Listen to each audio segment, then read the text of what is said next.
It's been about a week since I started using the brand new AirPods Pro 3, and I wanted to share some updated thoughts now that I've had some real world time with them. But before we dive into my main thoughts on the AirPods Pro 3, I just want to take a quick minute to let you know that if you want to see more videos from me in the future, we have tons of reviews coming out here, a lot of content. Be sure to subscribe to the channel if you haven't already done so. Now, when Apple first announced these alongside the new Apple Watches and iPhones last week, they honestly didn't look all that different at first glance, but after daily use, there are definitely some noteworthy changes and improvements that make them feel like a solid step forward. So let's start with sound quality because that's where I noticed the biggest difference right away. The low end is definitely more punchy than before, but not in like a muddy or overpowering way, it just packs more weight and presence compared to the AirPods Pro 2. Apple is doing this with a mix of hardware and software tuning, so even though we don't necessarily get a brand new chip inside, the overall sound profile does feel a bit more refreshed and more dynamic. Music just has more depth now, and I found that it definitely caters towards how the artist wanted the original mix to be. So it really is going to depend on the type of music that you might be listening to, where you might notice the most changes in the profile. Next up, we have the case itself. Now, there were rumors floating around that Apple was actually going to be shrinking the size of the case. That didn't actually happen. In reality, it actually got a little bit bigger this year, slightly taller than what we were expecting. And I think a lot of this stemmed down to the AirPods 4 got a much more reduced case, and we all assumed that I think this was going to happen with the AirPods Pro 3. It didn't. However, they did remove the physical pair button on the back. Instead, it uses the same capacitive touch surface with the LED light that's being tucked underneath the plastic. So that part is similar to the AirPods 4 refresh, but yeah, it didn't get any smaller, unfortunately. The reason for the increase is mostly due to the new design of the AirPods themselves and how they sit inside of the case. All right, let's talk about the fit, because this is actually where things are really improved. These AirPods Pro 3 stay in my ears a lot better than before, and I already had a good experience with the fit in the past. I wasn't one of those people who absolutely could not wear them. However, I did have a couple of issues from time to time where the more I use it, or if I'm actually like out running or working out or whatever, it does start to kind of jostle around and get a little bit loose. So I'm happy to report that with a new fit here, I actually don't have any of those issues. So if you're someone in the past who could not wear AirPods because they just did not fit in your ear, I would give these new ones a shot. Now, part of this better fit comes down to the brand new ear tips. There's a memory foam core wrapped in silicone, which gives a soft but secure fit. For me, this meant I actually had to size down in tips. I used to be the default medium tips that were out of the box, but now I'm actually using the small, and they fit perfectly.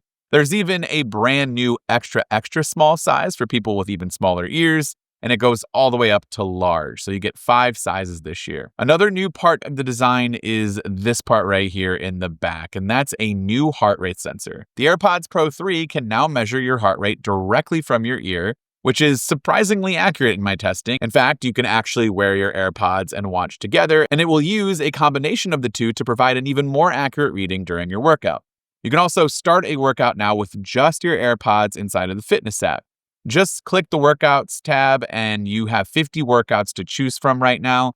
And these are the ones that will work if you only have AirPods and your phone as your main health device. It's not something that I expect to use all too often since I do generally wear my watch, but in case I actually forget my watch one day or I just don't want to wear it, it's useful to track workouts with just your AirPods.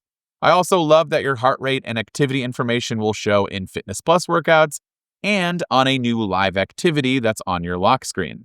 Now, this feature is already far more useful than the Beats version on the Power Beats 2. However, Apple is actually providing an update in iOS 26 that will give users the same level of workout and activity tracking. So if you are a Power Beats 2 owner, you'll be happy to know that you're getting the same functionality here, and you can go ahead and start a workout using the same routine and function that we just talked about with the AirPods Pro 3. Active noise cancellation has also been improved here. According to Apple, it's now 2 times better than what we had in the previous generation.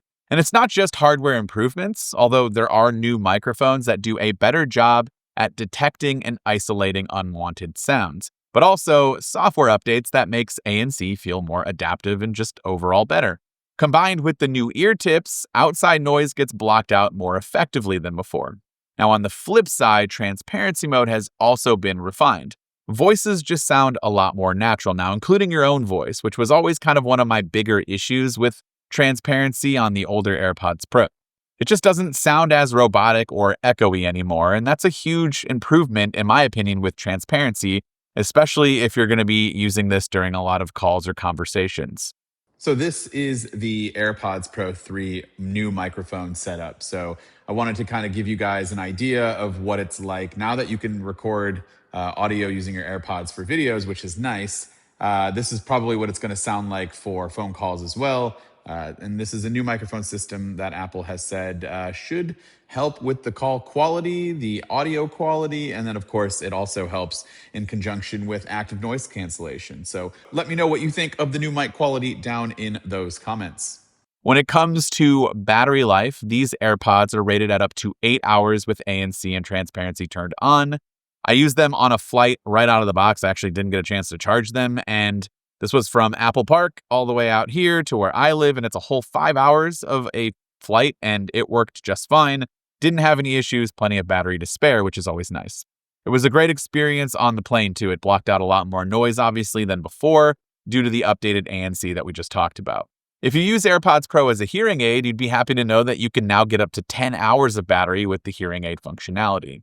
So, after a week, I'd say the AirPods Pro 3 is a pretty great update. They look familiar on the outside, but once you start using them every day, the little features and refinements and obviously the new fit, it all adds up to, well, a better upgrade. The fit is more secure, the sound is punchier and more immersive, the ANC and Transparency have some real improvements. And so, yeah, even, the case got some subtle changes, which is always nice.